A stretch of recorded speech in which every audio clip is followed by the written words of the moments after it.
What is up, everybody? Welcome back to another episode of Crypto Catch Up. Now, tonight, I want to go through a project. Now, it's not going to be a review end to end or anything like that like we normally do, but it's about teaching you to read the marketing hype.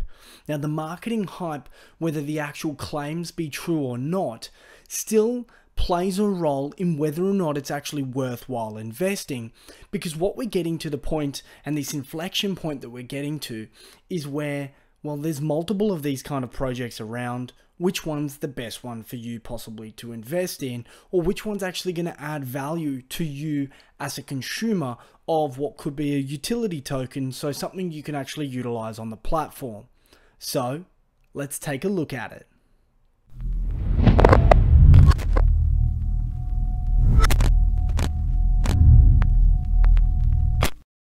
Alright, so what are we looking at here? Well, the platform is called Sparkster, and what it's actually trying to be is essentially a decentralized cloud platform that can run on mobile devices, can run on computing space, and obviously we've seen a lot of this around lately, guys. But there's one particular claim here that would probably stand out for everybody, whether you're new or not. So if you know anything about Bitcoin, you're talking about 7 transactions a second. If you look at Ethereum, 15 to 20, and then some other platforms now are starting to see 1,000, 2,000. Now, some of those have more of a centralized kind of authority. They use consensus algorithms that may be permissioned, and therefore it is a lot easier to achieve such speeds and to actually have consensus. Then we're starting to see projects like Zilliqa that are actually doing sharding, which obviously breaks up that main chain into groups of chains and tries to perform some form of concurrent parallel computations. Now, that is all well and good as long as there's never any crossovers of a particular transaction. So if I'm trying to send something or double spend, or if I'm doing something and sending it to one place and then to another, but it hasn't actually finished on one shard and then the other shard still has to process it, you have a problem that will occur. So let's scroll down a little bit and you're about to see it. There it is. This here is a massive claim. 10 million transactions per second. Now, this company, effectively their main thing, what they're trying to say is that you can build apps or dApps without having to write any code. So it's like a Wix kind of platform, you know, plug and play, click, drop a little bit here, put a little couple of buttons here. And the actual CEO has said that they do one thing really well. Well, if you're going to do one thing really well, is it going to be the user experience that you're actually offering? Or is 10 million TPS actually important?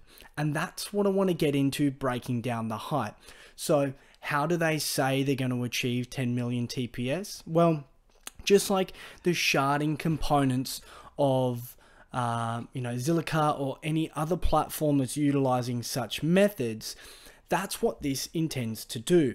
So they're saying that practically you'll have these clusters or these, groups of nodes that will be able to break off and do some form of computation. And by having more of those cells, as it's referred to below, the more cells you have, the higher concurrency that you can have. Now, so if you have multiple companies, you wouldn't sometimes expect them to obviously have, data jumping from one to another. They'd be doing transactions within themselves. But when you're talking about a cryptocurrency, you're transacting across the world all the time, and there is going to be some form of crossover. Now, what these guys are actually saying, and I wrote it down, so even if we were to take the model which they use here, which is a federated Byzantine fault-tolerant consensus algorithm, which was made popular by Ripple and then implemented by Stellar, they're hanging around the 1000 TPS mark. Now, with that, what they're saying here with 10 million TPS is that you would have to have 10,000 cells, which is what they're referring to there below. 10,000 cells broken up and absolutely zero crossover. So no transactions that actually would need to be crossing over a cell whatsoever. I see that as pretty crazy. Not only do you have to have a huge amount of people using your product to even get anywhere near the need for 10 million TPS, it actually adds no value to the underlying consumer. Because like the CEO has said himself, is that even if a company was not interacting with another company, they may be more than happy to do 1,000 transactions a second.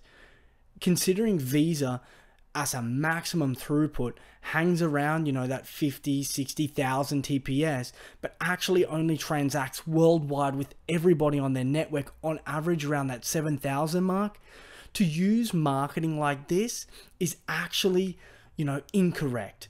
Because you could say 20 million TPS, you could say 30 million TPS, and with the actual way that they're stating this, it would still be technically correct. But does it add value for the consumer? No, it doesn't. This means absolutely nothing. So if we continue to scroll down, you can see here, guys, they're getting absolutely nowhere near 10 million transactions a second right now. So they could be paying for Azure or AWS nodes or mobile phones at the moment to run these cell groups to be able to test this. But what you're seeing, obviously, they haven't even achieved 1% of 10 million. That's 0.06% of the claimed speed. And you're in a testnet. Well, how long are you going to be in the testnet for to even get close to your claimed speed? Because that is misleading. All right, when we have a look at this, guys, it's all the same stuff. So like I said, they're using a federated consensus. There's sharding going on here. But, is it a big deal? No.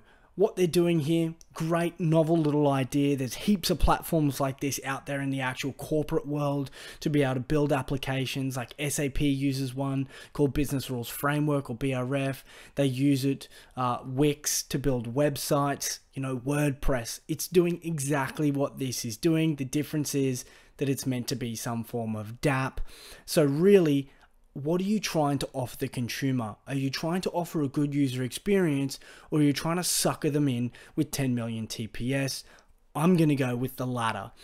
Now with this, guys, they've got Ian Shalina on board. Balina on board. That, therefore, to me, tells me that he sees that 10 million TPS. He has absolutely zero idea of the technical components of how that may be achieved, and would be easily swayed with a couple of dollars here or there to be able to, put this out to the mass market. Is the product and is the MVP good? Hey, it might be, but all I'm saying here, guys, is don't believe this marketing hype, because that absolutely adds no value to you. It doesn't even add value to a business, because all they're saying is it can individually achieve these speeds, and collectively together it could do 10 million TPS, which is absolutely useless to anybody other than to practically say that these guys are trying to suck you in. That is it. Have a good night. And as always, like and subscribe. I hate seeing stuff like this. These guys could have a very good project on their hands, and they've absolutely ruined it with, stuff like, 10 million TPS. It makes absolutely zero sense. Catch you later.